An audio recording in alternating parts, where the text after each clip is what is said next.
Assalamualaikum warahmatullahi wabarakatuh.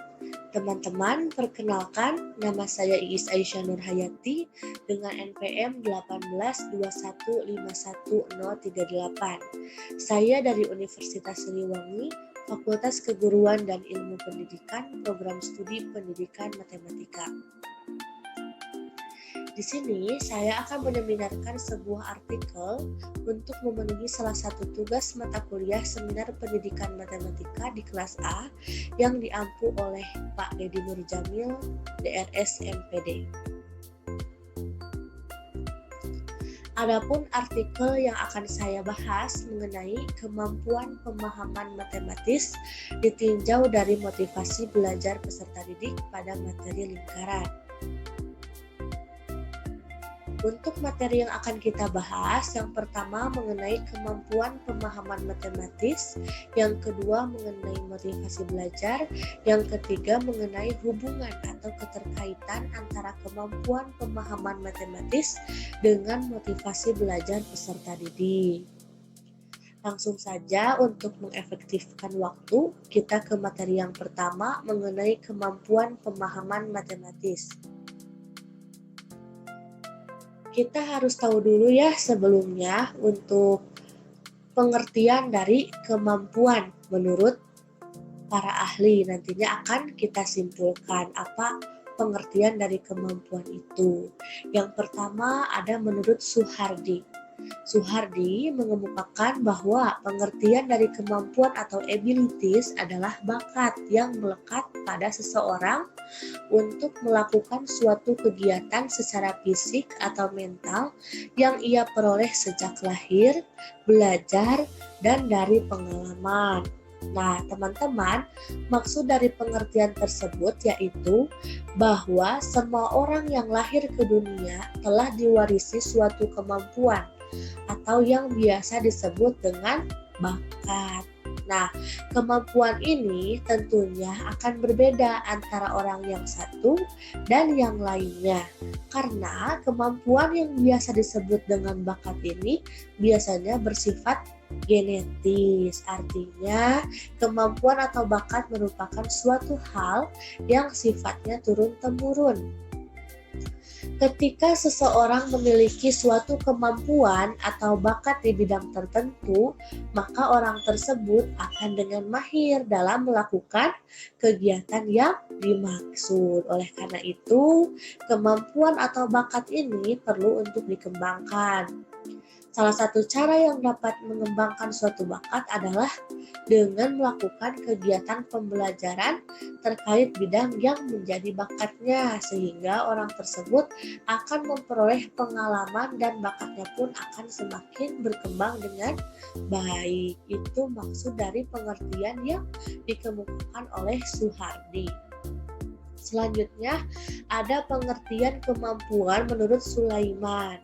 Nah, menurut Sulaiman, kemampuan adalah sifat yang dibawa lahir atau dipelajari yang memungkinkan seseorang yang dapat menyelesaikan pekerjaannya, baik secara mental ataupun fisik. Karyawan dalam suatu organisasi meskipun dimotivasi dengan baik, tetapi tidak semua memiliki kemampuan untuk bekerja dengan baik. Kemampuan dan keterampilan memainkan peranan utama dalam perilaku dan kinerja individu. Keterampilan adalah kecakapan yang berhubungan dengan tugas yang dimiliki dan dipergunakan oleh seseorang pada waktu yang tepat. Itu menurut Sulaiman. Nah, teman-teman, maksud dari pengertian tersebut adalah kemampuan merupakan suatu kapasitas yang dimiliki seseorang. Kemampuan ini dapat tercipta karena dua hal.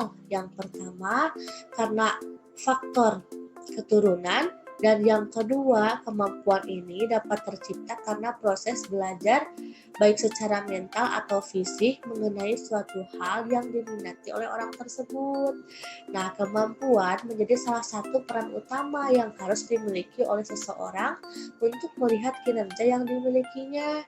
Ketika seseorang melakukan suatu pekerjaan yang sesuai dengan kemampuannya, maka orang tersebut akan melihat kinerja yang bagus dari orang yang bekerja sesuai dengan bakatnya, sehingga pekerjaan yang dilakukannya akan memperoleh hasil yang maksimal. Sedangkan ketika seseorang melakukan pekerjaan yang tidak sesuai dengan kemampuannya, biasanya hasilnya pun tidak akan maksimal. Itu untuk maksud dari pengertian kemampuan yang dikemukakan oleh Sulaiman. Kemudian yang ketiga ada menurut McShane dan Glenow. Menurut McShane dan Glenow, kemampuan adalah kecerdasan-kecerdasan alami dan kapabilitas dipelajari yang diperlukan untuk menyelesaikan suatu tugas. Maksudnya adalah kemampuan merupakan bidang khusus yang dimiliki oleh seseorang. Setiap orang yang lahir ke dunia tentu saja dianugerahi sebuah kemampuan. Nah, kemampuan yang dimiliki oleh masing-masing orang dapat dilihat berupa sebuah kecerdasan alami. Dengan kata lain, kemampuan ini merupakan suatu bakat atau kecerdasan yang sifatnya itu bawaan atau turun-temurun yang dimiliki oleh masing-masing orang, di mana satu dengan yang lainnya itu memiliki bakat atau kemampuan yang berbeda-beda. Untuk mengasah kemampuan yang dimiliki, perlu dilakukan sebuah pembelajaran bermakna mengenai hal-hal yang berkaitan dengan kemampuan itu sendiri. Adapun fungsi dari suatu kemampuan yaitu digunakan untuk menyelesaikan suatu pekerjaan dengan syarat pekerjaan tersebut harus bersesuaian dengan kemampuan atau kecerdasan yang dimiliki. Itu adalah pengertian kemampuan menurut para ahli. Selanjutnya, kita harus mengetahui juga tentang pengertian dari pemahaman. Berikut saya akan memaparkan pengertian pemahaman menurut beberapa ahli. Yang pertama menurut M. Zul, Fajri, dan Ratu Aprilia Senja. Mereka mengemukakan bahwa pemahaman berasal dari kata paham, yang artinya mengerti benar, sedangkan pemahaman merupakan proses pembuatan cara memahami. Maksudnya apa? Maksud dari pengertian tersebut adalah paham itu bukan hanya sekedar mengingat ataupun menghafal, tetapi harus betul-betul mengerti, dapat menerjemahkan, menginterpretasikan, dan membuat kesimpulan dari apa yang sedang dipelajari. Pada proses memahami ini, peserta didik dituntut untuk belajar dengan sebaik mungkin untuk memperoleh pengalaman belajar yang baik pula, serta meningkatkan pemahamannya. Biasanya, ketika peserta didik sudah memahami sesuatu hal, daya ingat peserta didik mengenai hal yang dipelajarinya itu akan lebih bertahan lama jika dibandingkan dengan peserta didik yang hanya mengingat atau menghafal. Sedangkan yang dimaksud dengan pemahaman adalah serangkaian proses yang dialami oleh seseorang untuk merealisasikan maksud dari paham itu sendiri. Selanjutnya ada menurut Sudirman. Menurut Sudirman, pemahaman adalah suatu kemampuan seseorang dalam mengartikan, menafsirkan, menerjemahkan, atau menyatakan sesuatu dengan caranya sendiri tentang pengetahuan yang diterimanya. Maksudnya adalah seseorang peserta didik yang telah melakukan proses pembelajaran dikatakan paham mengenai suatu materi jika peserta didik itu mampu menguasai hal-hal yang berkaitan dengan materi yang sudah mereka pelajari. Peserta didik juga mampu untuk mengungkapkan kembali hal-hal yang berkaitan dengan materi tersebut secara jelas serta menerapkan cara pemaparannya sendiri sehingga tercipta originalitas dari peserta didik. Dengan kata lain, peserta didik dikatakan telah memahami suatu materi pembelajaran apabila peserta didik tersebut mampu untuk mengungkapkan kembali materi yang sudah dipelajari dengan caranya sendiri. Seperti yang kita ketahui, bahwa ketika kita mampu untuk menjelaskan suatu hal dengan cara kita sendiri, maka akan semakin memudahkan kita untuk mengingat dalam kurun waktu yang lama. Itu menurut Sudirman. Selanjutnya yang terakhir adalah menurut Pusprojo. Pusprojo mengemukakan bahwa pemahaman bukan kegiatan berpikir semata, melainkan pemindahan letak dari dalam berdiri di situasi atau dunia orang lain, mengalami kembali situasi yang dijumpai pribadi lain di dalam Erlebnis atau sumber pengetahuan tentang hidup. Kegiatan melakukan pengalaman pikiran. Nah, pemahaman yang terhayati. Pemahaman merupakan suatu kegiatan berpikir secara diam-diam menemukan dirinya di dalam diri orang lain. Maksudnya adalah pemahaman itu merupakan suatu kegiatan berpikir dengan mengimplementasikan pengalaman orang lain dalam rangka mempelajari sesuatu. Misalnya, ketika kita mempelajari materi tentang lingkaran, tanpa kita sadari, kita itu sedang mengalami kembali pengalaman orang-orang yang telah lebih dahulu mempelajari materi lingkaran. Pada prosesnya tentu saja melibatkan pikiran dan penghayatan untuk memperoleh pemahaman. Peserta didik biasanya akan menghayati suatu pembelajaran apabila peserta didik tersebut melakukan secara langsung langkah-langkah mengenai sesuatu hal yang hendak dipahami. Sehingga selain melakukan aktivitas mental, peserta didik juga melakukan aktivitas fisik. Kegiatan seperti ini tentu akan memberikan makna tersendiri bagi peserta didik, juga proses pemahaman yang sedang berlangsung akan lebih cepat terlaksana. Itu adalah pengertian pemahaman menurut para ahli. Kemudian ada pengertian matematis menurut para ahli. Yang pertama ada menurut Reis. Reis mengatakan bahwa matematika adalah telaah tentang pola dan hubungan, suatu jalan atau pola berpikir, suatu seni, suatu bahasa, dan suatu alat. Maksudnya adalah matematika itu merupakan suatu pengamatan mengenai cara berpikir seseorang dalam rangka mencari jalan keluar terhadap suatu permasalahan. Matematika juga merupakan seni karena pada realitanya matematika memiliki keterkaitan dengan seni. Kita dapat melihat unsur-unsur matematika, misalnya dalam seni rupa. Matematika pun dikatakan sebagai bahasa, seperti yang telah kita ketahui bahwa bahasa yang digunakan dalam matematika diungkapkan dengan simbol-simbol supaya lebih efisien, dengan tetap memperhatikan kejelasan, kecermatan, juga ketepatan dalam pengungkapannya.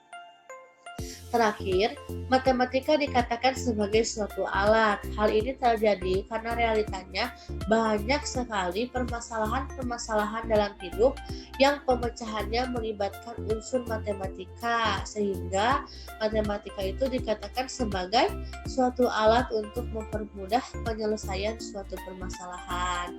Contohnya pada proses jual beli dan pengukuran. Itu menurut Reis. Selanjutnya adalah menurut Jansen and Rising. Mereka mengemukakan bahwa matematika adalah pola berpikir, pola mengorganisasikan pembuktian yang logik. Matematika itu adalah bahasa yang menggunakan istilah yang didefinisikan dengan cermat, jelas, akurat. Representasinya pun dengan simbol dan padat, lebih berupa bahasa simbol mengenai ide daripada mengenai bunyi.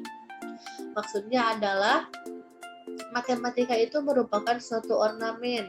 Seseorang dalam berpikir juga mengorganisasikan sesuatu hal untuk memperoleh pembuktian yang dapat dicerna dengan akal. Pembuktian ini dilakukan karena di dalam matematika ditemukan berbagai macam rumus dan teorema. Untuk menguji kebenaran suatu rumus ataupun teorema ini dilakukanlah suatu pembuktian. Dalam matematika juga diharuskan untuk mengedepankan logika, sehingga ketika rumus atau teoremanya tidak sesuai, hasil yang diperoleh juga akan menjadi tidak masuk akal. Pengungkapan kalimatnya juga menggunakan Simbol matematika. Penggunaan simbol-simbol ini dilakukan supaya bahasanya lebih singkat, namun tetap memperhatikan kecermatan, kejelasan, dan ketepatan. Selanjutnya ada menurut Klein. Menurut Klein, matematika itu bukanlah pengetahuan menyendiri yang dapat sempurna karena dirinya sendiri, tetapi adanya matematika itu terutama untuk membantu manusia dalam memahami dan menguasai permasalahan sosial, ekonomi, dan alam. Maksudnya adalah matematika itu merupakan kunci dari ilmu-ilmu yang lain, sehingga ketika kita belajar matematika, kita juga akan dengan mudah untuk memahami dan juga menguasai ilmu-ilmu lain yang banyak menerapkan kaidah-kaidah matematika. Seperti misalnya dalam pembelajaran ekonomi yang banyak mengoperasikan bilangan-bilangan dengan ditambahkan, dikurangi, dibagi, dan dikalikan. Contoh lainnya seperti pada ilmu sosial dan masih banyak lagi. Maka tidaklah heran jika matematika dijuluki sebagai ratunya ilmu, karena dalam perkembangannya ilmu matematika itu tidak bergantung kepada ilmu yang lain. Sebaliknya, banyak ilmu pengetahuan lain yang dalam perkembangannya merupakan perkembangan dari konsep-konsep dalam matematika. Itulah keistimewaan matematika sebagai suatu ilmu. Nah, tadi kan kita sudah mengetahui apa arti dari kemampuan, pemahaman, dan juga dari kata matematis. Jadi dapat disimpulkan bahwa kemampuan pemahaman matematis merupakan suatu kapasitas atau bakat peserta didik dalam bidang matematika yang diperoleh baik itu secara genetis atau karena dengan sengaja menempuh suatu proses belajar matematika yang menjadi minatnya, sehingga peserta didik mampu untuk menguasai suatu materi matematika yang ditandai dengan adanya kemampuan untuk menerjemahkan, menginterpretasikan, dan menyimpulkan suatu materi pembelajaran matematika yang telah dipelajarinya dengan menerapkan cara berpikir yang logis, cermat, dan akurat untuk menghasilkan suatu ide, proses, dan penalaran sebagai hasil dari suatu proses pembelajaran matematika untuk merealisasikan pemahaman matematis. Itu merupakan kesimpulan dari pengertian kemampuan pemahaman matematis berdasarkan pengertian-pengertian yang telah dikemukakan oleh para ahli. Kemudian ada jenis-jenis pemahaman matematis. Jenis-jenis yang pemahaman matematis itu ada 3. Yang pertama ada pengubahan atau translation. Pemahaman translasi ini dipergunakan untuk mengungkapkan suatu informasi dengan menggunakan bahasa dan formasi lain yang berkaitan dengan pembubuhan makna dari informasi yang beragam. Yang kedua ada pemberian arti atau interpretasi. Pemahaman yang dipergunakan untuk menafsirkan arah pembicaraan dari suatu informasi yang tidak hanya menggunakan kalimat dalam penyampaiannya, tetapi juga mencakup pemahaman mengenai informasi tersebut berupa sebuah ide. Yang ketiga ada ekstrapolasi atau extrapolation. Nah, pemahaman ekstrapolasi ini meliputi estimasi dan prediksi yang beracuan pada pemikiran, ilustrasi, kondisi dari informasi, serta penarikan kesimpulan dengan memperhatikan konsekuensi yang relevan dengan informasi kognitif berupa penerapan.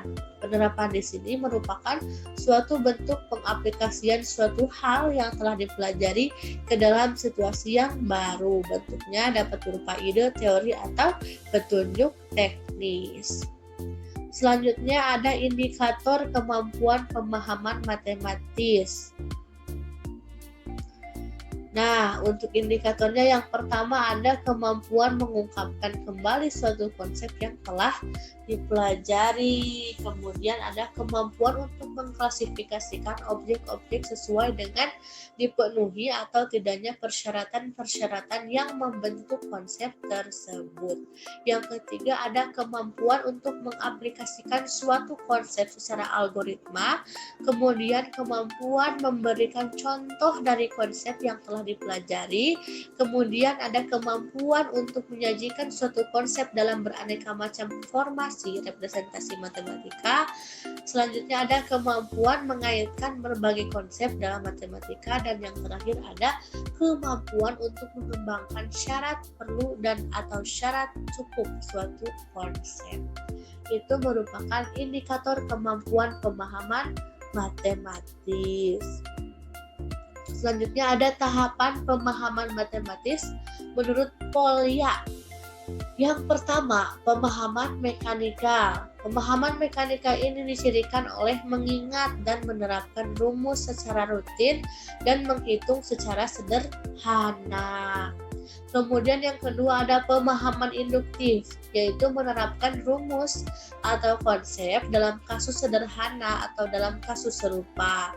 Yang ketiga ada pemahaman rasional, yaitu membuktikan kebenaran suatu rumus dan teorema. Yang keempat ada pemahaman intuitif, yaitu memperkirakan kebenaran dengan pasti tanpa ragu-ragu. Itu adalah tahapan pemahaman matematis menurut Polya. Kemudian ada contoh soal. Nah, untuk soal yang pertama, pada gambar berikut ini disajikan bangunan Candi Borobudur yang terletak di Magelang, Jawa Tengah. Kemudian di tengah candi tersebut terdapat stupa utama. Tandai 2 titik pada alas stupa yang berbentuk lingkaran, sehingga 2 titik tersebut adalah 2 titik terjauh pada dinding stupa tersebut. Jelaskan alasannya. Nah, teman-teman di sini bisa lihat ada gambar dari Candi Borobudur ya. Pembahasannya diketahui stupa utama candi berbentuk lingkaran dan pada alas stupa ditandai 2 titik, sehingga 2 titik tersebut titik terjauh pada dinding stupa tersebut. Yang ditanyakannya adalah unsur lingkaran apa yang terbuat dari 2 titik tersebut. Nah, coba teman-teman perhatikan di sini. Ini ada titik A juga titik B. Ketika kita tarik garis, itu akan membentuk 2 titik terjauh pada dinding stupa. Nah, karena 2 titik tersebut menjadi 2 titik terjauh pada dinding stupa tersebut, maka jika ditarik garis dari kedua titik tersebut akan menjadi diameter. Nah, diameter merupakan tali busur terpanjang pada lingkaran. Baik, kita langsung saja ke contoh soal yang kedua. Nah, sebuah satelit mengorbit di atas permukaan bumi dengan kecepatan 4.400 km per jam dan membutuhkan waktu 10 jam untuk sekali orbit. Jika panjang jari-jari bumi 6.400 km dan orbitnya dianggap berbentuk lingkaran, hitunglah panjang lintasan orbitnya juga tinggi satelit dari permukaan bumi. Nah, teman-teman, kita tulis dulu diketahuinya apa aja nih. Yang pertama ada kecepatan satelit, yaitu 4.400 km per jam. Waktu sekali orbitnya 10 jam. Jari-jari buminya atau R-nya itu 6.400 km. Coba teman-teman perhatikan di sini ada gambar. Nah, yang lingkarannya ini itu adalah satelitnya. Kemudian ini bumi, kemudian ini lintasannya, kemudian ini tinggi satelit nanti yang akan kita cari. Lalu yang ini ada jari-jari buminya. Nah, yang pertama yang ditanyakan itu panjang lintasan orbit. Nah, berapa panjangnya? Nah, panjang sama dengan kecepatan kali waktu 4.400 kali 10. Jadi berapa hasilnya? 40.400. Jadi panjang lintasan orbitnya itu adalah 40.400 km. Kemudian yang kita cari selanjutnya adalah tinggi satelit atau T. Nah, yang ini yang akan kita cari. Panjang lintasan orbit sama dengan keliling lingkaran yang besar. 40.400 dari sini ya, panjang lintasan orbit. sama dengan 2VR. 40.400 sama dengan 2 kali 22/7 kali X. Karena belum diketahui R-nya ya. R untuk lingkaran yang besar. Kemudian 40.400 sama dengan 44/7 kali X. Jadi X-nya itu 40.400 kali 44/7. Jadi X-nya itu 40.400 kali 7/44 sama dengan hasil pembulatannya itu 7.000 ya. Tinggi satelit dari permukaan bumi itu T sama dengan X kurangi R. X yang ini X. Nah, 7.000 kurangi R yang ini 6.400. Jadi hasilnya itu 600. Jadi tinggi satelit dari permukaan bumi adalah 600 km. Selanjutnya nomor 3 ada pembuktian rumus luas lingkaran. Nah, kita itu harus membuktikan rumus luas lingkaran itu didapatkan dari mana. Nah, pembuktian rumus luas lingkaran dengan menurunkan dari rumus luas daerah persegi panjang. Di sini tuh akan menggunakannya adalah pembuktian dengan rumus luas daerah lingkaran dengan menurunkan dari rumus luas daerah persegi panjang. Nah, untuk membentuk persegi panjang, lingkaran dipotong-potong ya, menjadi 6 atau 8 atau 10 juring. Semakin banyak juring, maka akan semakin membentuk persegi panjang yang lebih mendekati dengan syarat jumlahnya genap. Dan jangan lupa salah satu juring dibagi 2 sama besar ya, menurut jari-jarinya.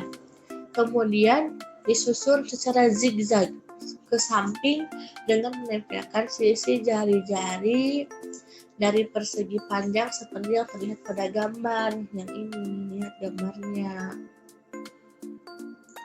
Paham ya? Kemudian perhatikan gambar tersebut. Kita dapat melihat bahwa susunan 8 potong juring lingkaran tersebut mendekati bentuk persegi panjang. Lihat ya. Sekarang anggap bangun datar yang telah kita bentuk tadi adalah persegi panjang dengan panjang setengah keliling lingkaran dan lebar sama dengan R.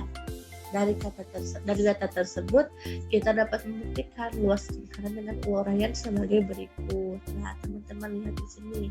L atau luas lingkaran itu sama dengan luas persegi panjang. Sama dengan panjang kali lebar. Nah, panjangnya itu kan tadi setengah kali lingkaran kali R. Jadi setengah 2VR kali R. VR kali R sama dengan VR kuadrat. Jadi luas lingkarannya adalah VR kuadrat. Terbukti ya untuk rumus luas lingkaran. Selanjutnya, carilah rumus luas daerah yang diarsir dari gambar di bawah ini. Nah, kita akan mencari rumus luas daerah yang diarsirnya yang ini, yang tengahnya. Pembahasannya yang pertama, bagian yang diarsir dibagi 2 sama besar oleh sebuah garis merah ini, sehingga diperoleh gambar seperti yang ini. Kemudian pilih salah satu, mau yang ini mau yang ini. Nah, kebetulan di sini memilihnya yang ini, sama aja, mau milih yang ini juga sama. Pilih satu bagian dari bagian yang diarsir sehingga diperoleh gambar seperti di atas, lalu yang ini. Lalu cari luasnya, ternyata luas daerah 1 yang ini yang kita pilih diperoleh dari 1/4 luas lingkaran kurangi luas segitiga yang ini. Sehingga rumus daerah yang diarsir itu yaitu 2 kali 1/4 luas lingkaran kurangi luas segitiga. Jadi setengah, nah dioperasikan. 2 kali 1/4 luas lingkaran sama dengan setengah luas lingkaran kurangi 2 kali negatif 1 luas segitiga. Jadi negatif 2 luas segitiga. Itu untuk rumus luas daerah yang diarsir dari gambar yang ada di soal gambar yang ini ya. Kenapa di sini dikali 2? Karena kan tadi ngitungnya cuma yang ini aja. Jadi kalau misalkan mau menghitung secara keseluruhan, rumusnya itu harus dikali 2 begitu. Langsung ya kita ke materi berikutnya, yaitu tentang motivasi belajar. Yang pertama kita itu harus mengetahui pengertian dari motivasi. Nah, di sini saya akan memaparkan pengertian motivasi menurut para ahli. Yang pertama ada menurut Mulyasa. Mulyasa mengatakan bahwa motivasi adalah tenaga pendorong atau penarik yang menyebabkan adanya tingkah laku ke arah suatu tujuan tertentu. Peserta didik akan bersungguh-sungguh karena memiliki motivasi yang tinggi. Seorang siswa akan belajar bila ada faktor pendorongnya yang disebut motivasi. Itu untuk pengertian yang pertama. Nah, maksudnya apa sih? Jadi maksudnya itu motivasi merupakan sebuah generator yang menggerakkan peserta didik ke dalam suatu tujuan yang hendak dicapai.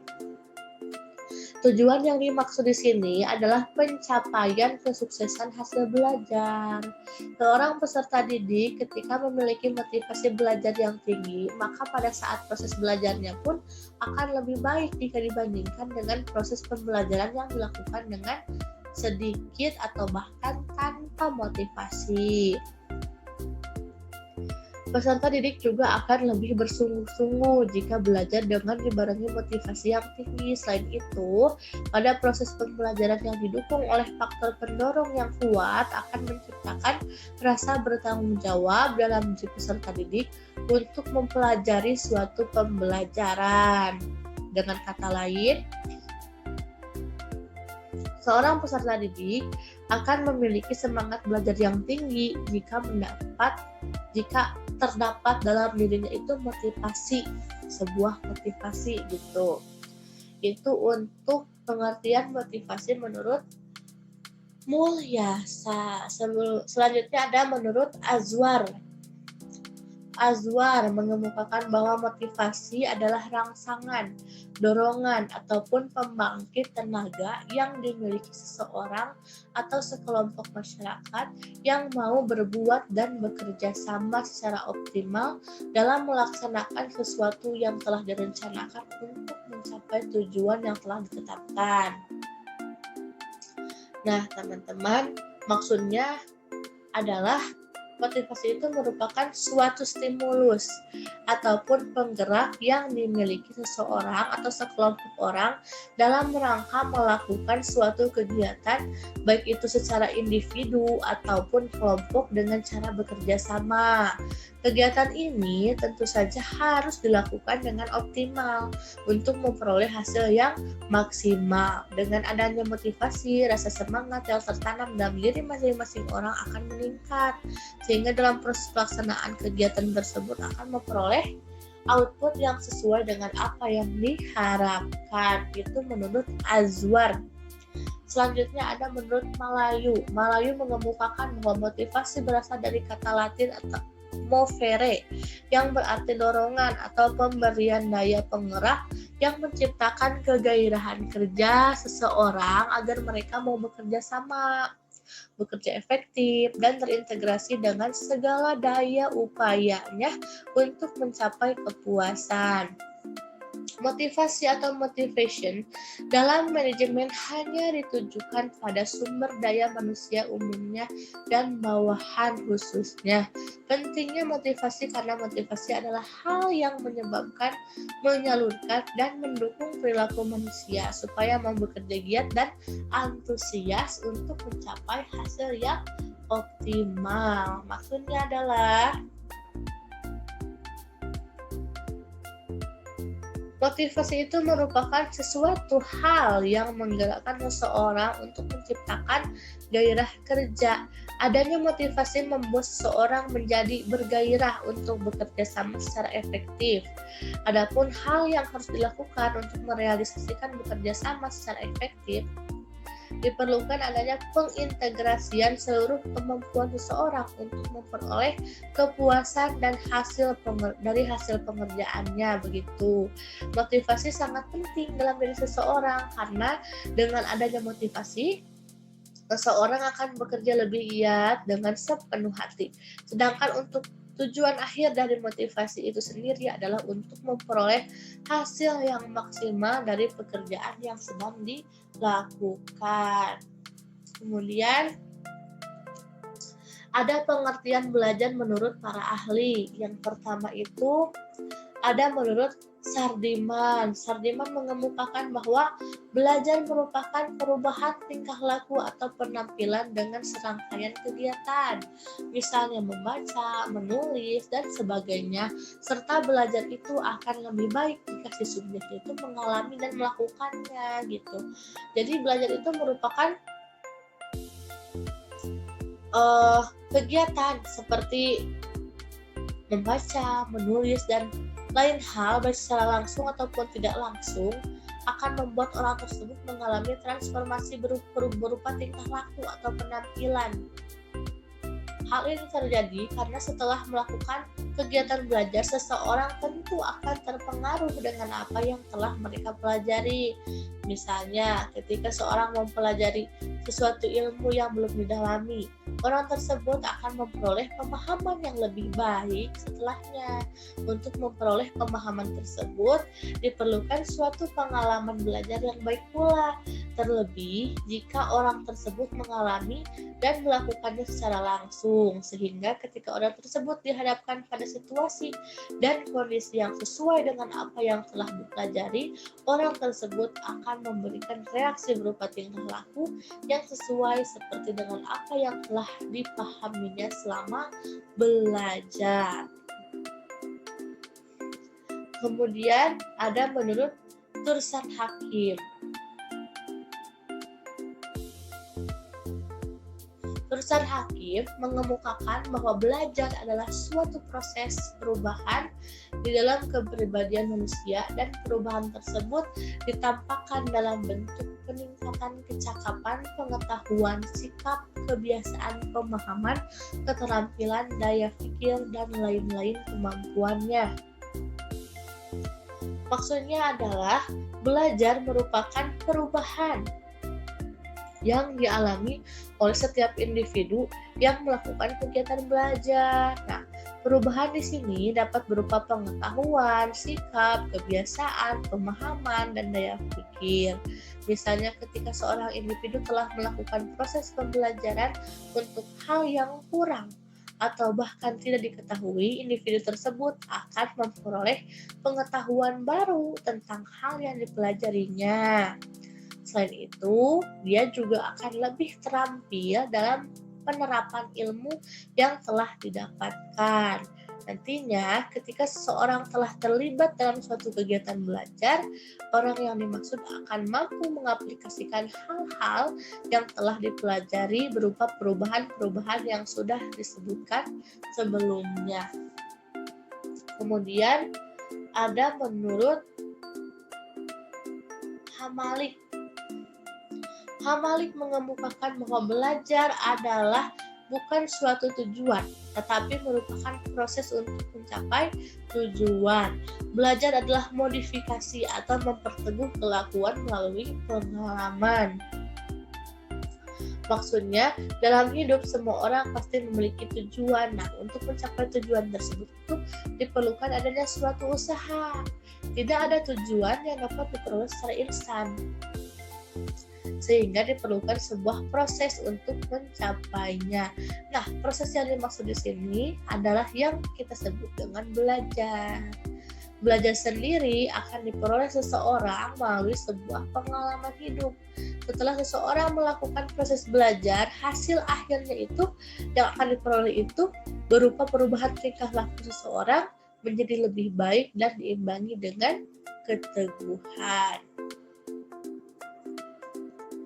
Nah, dari beberapa pendapat ahli di atas yang tadi sudah saya sebutkan melalui analisis sintesis, saya dapat menarik kesimpulan bahwa motivasi belajar adalah generator yang menggerakkan pribadi seseorang untuk melakukan kegiatan belajar guna memperoleh transformasi diri yang relevan dengan apa yang telah dipelajari. Adapun transformasi atau perubahan itu sendiri dapat berupa peningkatan kecakapan pengetahuan, sikap, kebiasaan, pemahaman, dan daya pikir seseorang yang telah melakukan kegiatan belajar. Nah, untuk memperoleh hasil belajar yang baik diperlukan pengalaman belajar yang baik pula, dan pengalaman belajar yang baik ini dapat diperoleh jika orang tersebut melakukan dan mengalaminya secara langsung. Itu adalah pengertian motivasi belajar. Selanjutnya, ada indikator motivasi belajar menurut Sardiman. Yang pertama adalah tekun menghadapi tugas. Kemudian ulet menghadapi kesulitan.